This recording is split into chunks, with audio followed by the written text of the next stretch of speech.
Ito nga, si Marcoleta. Professor, bakit mabigat na paglabag ang hindi tapat na pagdedeklara ng Statement of Contributions and Expenditures o SOSE, lalo na dito sa kaso ni Senator Marcoleta? Nako, Ang mabilis na sagot diyan ay may karampatang parusa ito ng permanent disqualification from office bukod pa sa posibilidad ng pagkakakulong mula 1 taon hanggang 6 na taon. Kaya napakaseryoso nito. Siyempre, bukod sa final namin sa COMELEC, nagsampa rin kami ng reklamo sa Ombudsman. Ito naman ay hinggil sa perjury o pagsisinungaling sapagkat inaasahan natin lahat ng mga. so actually mga kababayan, dubli pala ang kakaharapin ni Marcoleta dito. Merong sa Ombudsman, merong sa COMELEC. At itong mga abogadong nagsampa ng complaint kay Marcoleta, mga di Campanilla to eh. 'Di ba? Mga abogado di Campanilla to. Hindi talaga nila tatantanan to si Marcoleta dito, mga kababayan. Mark my word, hindi to bibitawan itong mga abogado di Campanilla na to. Si Marcoleta hanggat hindi to nakukulong. Maniwala kayo sa akin, mga kababayan. No?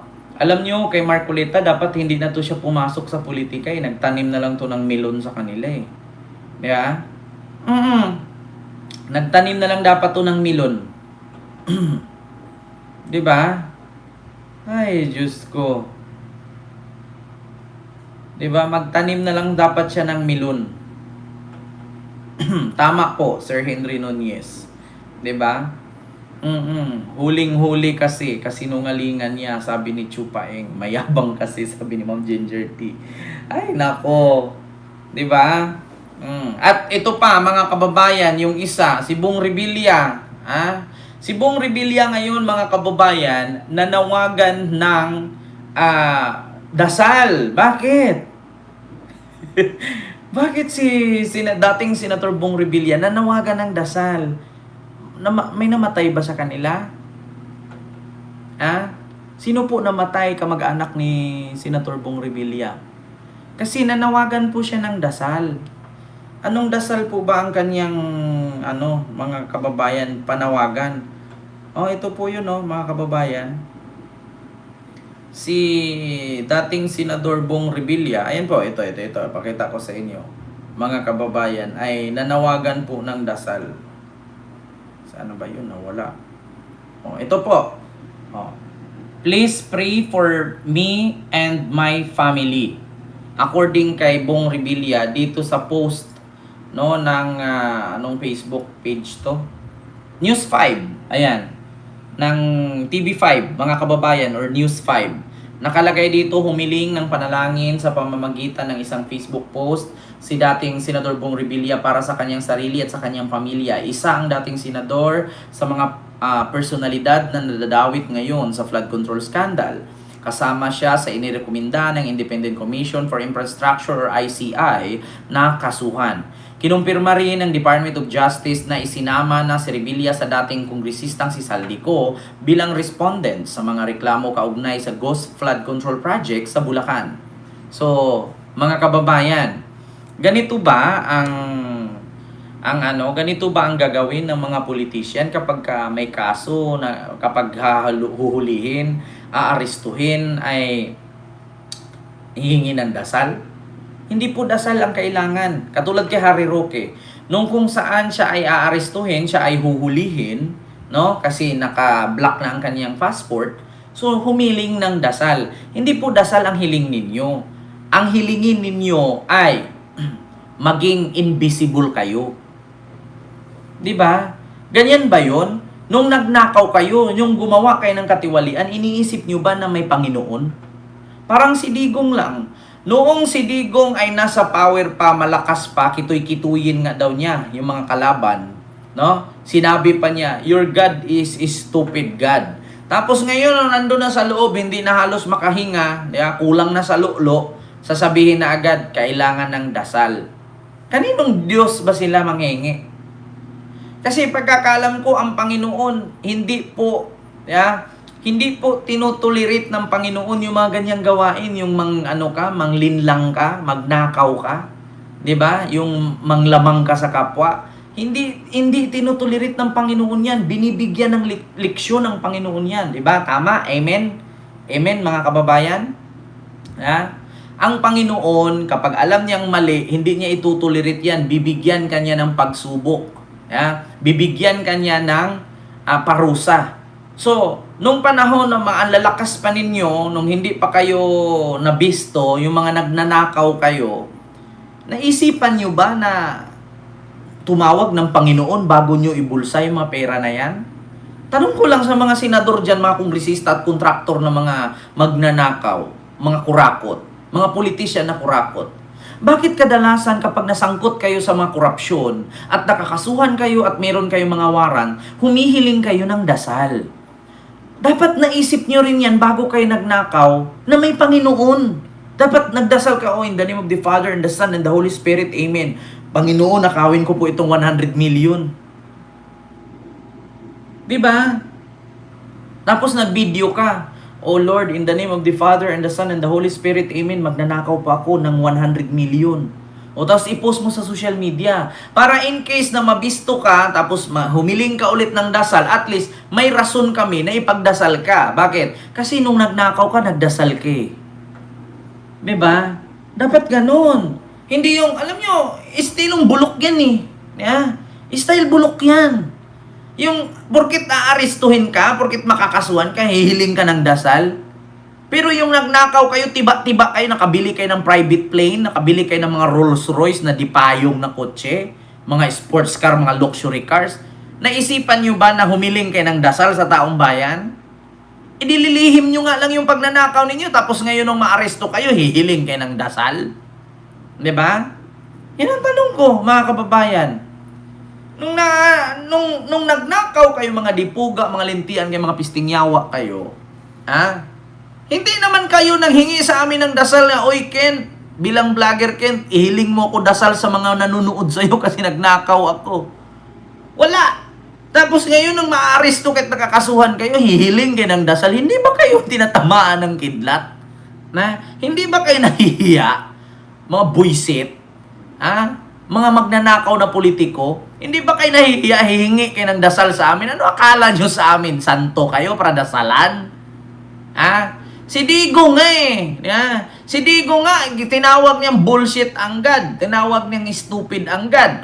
Ngayon nakulong siya, hihingi siya ng dasal. Kaya ang tanong namin, kaninong Panginoon ba siya hihingi ng dasal? Kay Kibuloy, na isa ding manyake sa kulong din? Di ba? Yan ang tanong ko. Dapat ulit ito paalala ko sa mga susunod na mamuno sa ating bansa sa 2028. Sana kapag nagnakaw kayo, magdasal po kayo, tas i-post yung social media, sabi, ito po, confidential ko 5 billion, in the name of the Father, the Son, and the Holy Spirit, Lord, maraming salamat Lord, pasensya na, nagnakaw ako kasi gusto kong yumaman eh. I-post mo, at least sa sunod kung mabisto kayong nagnakaw kayo, tapos manghingi kayo ng dasal sa amin, may rights kaming pagbigyan kayo kasi nagdasal kayo bago kayo nagnakaw eh. Ang hirap, alam niyo sa totoo lang, kayong mga politisyan na magnanakaw, ginawa nyo kaming kasabwat eh. Biruin nyo, magnanakaw kayo, tapos ipagdasal pa namin kayo. Ano yun? Kinukonsinte namin yung pagnanakaw ninyo, idaan na lang namin sa dasal. Putang ina nyo, nagka-mansyon kayo, nagka-Rolls Royce kayo, mga Land Rover, mga Land Cruiser yung mga sasakyan ninyo, mga tawag doon, SUV, diba? Mga luxury yung pamumuhay ninyo. Binigyan nyo ba kami? Inambunan nyo ba kami? Wala naman Tapos ngayon nung maaresto kayo, hihiling kayo ng dasal sa amin, pagpapaluin ko martilyo ulo ninyo, makikita nyo, pagtutusukin ko ballpen mata ninyo, makakatikim kayo sa akin. Yung mga nagnanakaw kayo, sumasakay kayo ng private plane ninyo, tapos pupunta kayo sa ibang bansa, tapos bibili kayo ng mga luxury bags. Yung mga asawa ninyo na kahit may mga bag na, minsan 4 na bag yung mga binibitbit dito. Pinagsasaklay-saklay na dito yung mga mamahaling bag. Inambunan nyo ba kami? Binigyan nyo ba kami? Uy, Kento, ito 1,000, daling ko sa nakaw ito para pag nahuli ako, ipagdasal mo ko Wala naman kayong paabiso sa amin. Tapos ngayon, nakaarestuhin kayo, manghingi kayo ng dasal. Kakapal ang mukha ninyo. Huwag kayong manghingi ng dasal sa amin, tangina nyo. Kayo yung magdasal, tanga, kayo yung nagnakaw, hindi kami. Diba? Tangina nitong mga magnanakaw na politician na to. Nung nagnakaw kayo, hindi nyo nga kami inambunan, wala nga kayong abisong nagnakaw kayo. Tapos ngayon na maaresto kayo, manghingi kayo ng dasal sa amin. Ano kala nyo sa amin? Relihiyoso? Hindi nga ako marunong magrosaryo, tapos hihingian mo ko ng dasal. Inaantok nga ako pag nagmisa ang pare. Tapos ako ngayon, hihingian mo ko ng dasal. Aray, itulog ko na lang yan. Deserve mo yan eh. Bahala ka sa buhay mo. Magnanakaw ka, mandamay ka pa. Oh, parang si Digong. Pinagmumura ang Panginoon, sinabing stupid anggad. Tapos ngayong nakulong, hingi ng dasal sa taong bayan. Ay, bilong ako sa taong bayan, kay Pilipino din ako. Kahit pango ito, Pinoy ito. Pero bakit kayo manghihingi ng dasal sa amin pagkatapos yung mura-murahin yung Panginoon? Sabihin mo, stupid. Tapos ngayon, manghihingi ka ng dasal sa amin. Putang ina mo. Ha? Diba mga kababayan, nakakagigil yung ganyan? Nung mga nagnanakaw sila, hindi nga nila pinaalam sa atin. Tapos ngayon nung maaresto sila kasi nagnakaw sila, hingi ng dasal sa atin, ng kapal. Ninakawan nyo nga kami, pati dasal namin, nanakawin nyo pa. Diba? Ang hirap ninyo. Dapat sa inyo, pag-aapakan kayo eh. Yeah. Alam nyo, ito kung ako man maging presidente, balang araw, malay natin, no? Balang araw maging presidente ako. Kapag may mabisto ako magnanakaw, hindi ko ikulong. Paaapakan ko sa lahat ng tao. Paiikutin ko yan. Tapos pag nalaman mo magnakaw, paapakan ko siya hanggang sa mabali-bali yung buto niya. Oo, apakan ninyo, tadyakan ninyo hanggang sa mamatay. Ganun ang parusa. Alam nyo ba sa China, merong dalawang mag-asawa na parte ng government noon na nagnakaw. Alam nyo ba na merong ribulto silang itinayo na mag-asawang politisyan na may bakod? Pag may dumaan sinasampal, minsan binabato ng bato, na ribulto ng mag-asawang Chinese. Totoo yan, mga kababayan. Sa China, ganyan ang ginagawa ng mga magnanakaw sa kanila, yung mga kurakot na nahuli. Nagpagawa sila ng ribulto. Kasi nung buhay pa yon, pinapasampal talaga nila sa tao. Sinasaktan talaga nila yung magnanakaw. Ngayon, nung namatay na yung mag-asawa, ribulto na lang. Pati ribulto nandun nakatayo. Sinasampal-sampal pa rin pag nadadaanan. Totoo yan. Sinong mga nasa China? Sinong nakapunta ng China? Paki-comment. May ribulto sinasaktan nila. Kasi yun yung magnanakaw yun na mag-asawa. Totoo yan, mga kababayan. Dapat sa atin hindi ikulong eh. Dapat yan sasampal-sampalin. Ito Chinese. Kurap. Kurap official. Ito, sampal. Totoo yan, mga kababayan. Ayan Ayan. Pinalo pa nga ng sapatos eh. Diba? Yan, totoo yan mga kababayan. Ito po ay ribulto po ito na mag-asawang officials noong panahon ni Ming Dynasty. Mga magnanakaw po ito sa kaban ng bayan nila. Kaya ang ginawa nila habang buhay pa yan siya dyan, ganyan talaga yung lugar na yan, dyan sila pinaluhod, pinagsasampal, sinasaktan. So ngayon nung namatay sila, tinayuan sila ng ribulto, nilagyan ng bakod, para pag may dumaan, makaalala, sasampalin pa rin kahit bato na. Totoo yan mga kababayan. Ito, basahin ko Ito po siya nakalagay. This 11th century, Chinese politician Qin Hui and his wife Wang have been kneeling in apology for centuries. It's a historical tradition that people still participate in today. Walking up to slap, spit, and curse to these two statues for their corruption. This is truly the ultimate historical public shaming. Totoo yan mga kababayan. Ito po siya. Yung dalawang mag-asawa na yan. 'Di ba? Kaya nga sabi ko sa inyo, dito sa Pilipinas dapat, kapag may mahuling kurap, hindi dapat ikukulong, sampal-sampalin, apak-apakan, hanggang sa mamatay. Para maranasan nila yung, alam nyo yung pagod mo, magtrabaho ka buong araw, kung ikaw ay isang DH, tagalaba ka, tagaluto, tagapagpakain ng matanda na amo, or di mag-alaga ka ng bata na pupuyat ka. Tapos magbabayad ka ng napakalaki mong tax, tapos, nanakawin lang ng mga opisyalis ng gobyernong nakaupo na ang kakapal ng mukha. 'Di ba? So, ano bang gusto mong gawin? Di ba ang sarap isampal? Halos 2 taon kang magtiis dyan, maliban na lang kung magkaroon ka ng amo na mabuti ang ugali. Yeah. Paano kung nagkaroon ka ng Arabo, na Arabo na amo, tapos Libanese pa, tapos ang pangit ng ugali, na yung iba nga nilalagay sa freezer, di ba? Hanggang sa namatay. Hindi nalalaman ng otoridad na saan na yung worker kasi nasa freezer pala, hindi nangamoy. Di ba? Oo. Titiisin mo yung ganon. Tapos, nagbabayad ka ng tax sa Pilipinas na nakawin lang ng mga politisyan na yan. So, anong gusto mong gagawin? Di isampalin mo na lang yung mga magnanakaw kaysa sa ikulong mo yan. May possibility makalaya yan. Di ba? Ganon yun, mga kababayan. Magpila-pila lahat ng tao, tapos pagsasampalin. Yes, totoo yan. Mamana alsaga. Sa China, ganyan ginagawa sa kanila. Nakaluhod sila dyan, walang kain-kain, walang inom-inom tubig, nakaluhod, nakapusas ang kamay. Kada may dumaan, sinasampal-sampal sila araw-araw, nakakadina yung paa. No? Hindi mo naman maaano sa human rights yan kasi bakit? Corruption yan eh. No, sabihin mo, kailangan ng human rights kasi sinaktan sila. Putang ina, buong bayan din ang ninakawan nila. Daig pa ang human rights dyan, daig pa ang crimes against humanity dyan. Pera ng taong bayan yan eh. Di ba? Oo, dapat ganyan. Dito sa Pilipinas, huwag niyong hintayin na maging presidente ako. Kasi pagka nakatungtong ako maging presidente, gawin kong batas yan. Kada corrupt na official na mahuli, sampal-sampalin kahit sino. Paupuin kita dyan, ibilad kita sa initan, walang kain, walang inom. Hintayin kitang mamatay dyan. Naranasan mong kumain ng kabyar? Naranasan mong umupo ng luxury car? Naranasan mong bumili ng mga luxury bags? Naranasan mong magsuot ng relo ng mga patik? Mga kublot? Mga Philip Stein?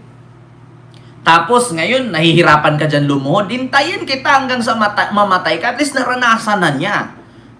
Pag namamatay siya, deserve. Naranasan naman niya mabuhay ng marangya. Tapos pag may dumaan, sampal. Pag dumaan ulit, sampal. Nasa sayo kung gusto mo, ilang beses mo siyang sampalin.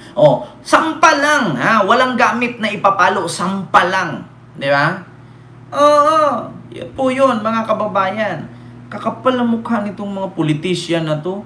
Kaya nga minsan, mga kababayan, bumuto po kayo ng politician na may napatunayan. Yung may nagawa. Wag po kayong bumoto ng katulad yan kay Sara Duterte porket anak ni Digong ay ibuto mo na. Ano bang nagawa ni Sara? Ni Maskin Project? Wala.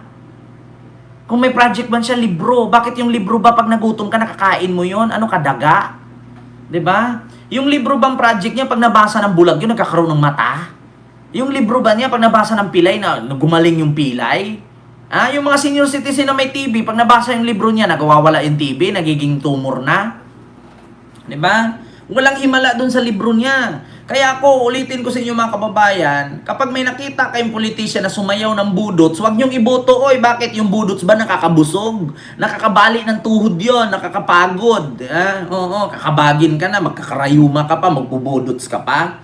Diba? Diyos ko po, Mama Moonlight. Kaya ulitin ko sa inyo, huwag kayong bumoto ng politiko na walang napatunayan sa lugar niya. Katulad kay Sara, iboto mo kasi anak siya ni Digong, mayor siya noon. Tanungin ko kayo, ano bang project ni Sara? Nga. Tapos iboboto mo? Sino pang, buti pa nga ito si Bong Revilla, napakaraming batas na nagawa nito eh.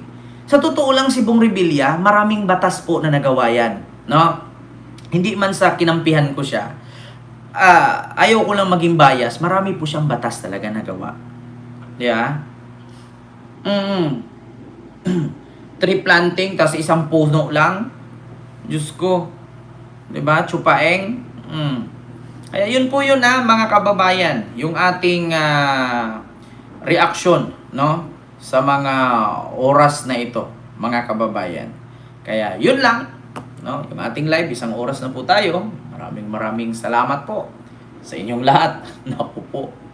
Si Bong Revilla, si Jinggoy, si Chis Escudero, si Joel Villanueva.